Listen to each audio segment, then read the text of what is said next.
អមបងមិញថ្ងៃហ្នឹងអូនមកសំសៀវភៅថ្នាក់ទី2មេរៀនទី5រំលឹកពសហៅអលបែលសាំហ៊ូហូអ៊ូសាប៊ូបីដុំកៅស៊ូត្រអូប៉ាហ៊ីតៅហ៊ូរអូហឺហាអូអភាស៊ីចៅស៊ូទះដៃហូអាអ៊ីវីពីញ៉ាំតៅហ៊ូតាហ៊ីលីកៅស៊ូ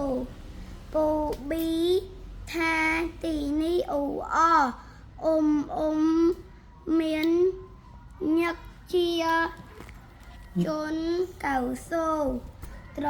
អូមានញឹកជាជនកៅស៊ូជំរាបលា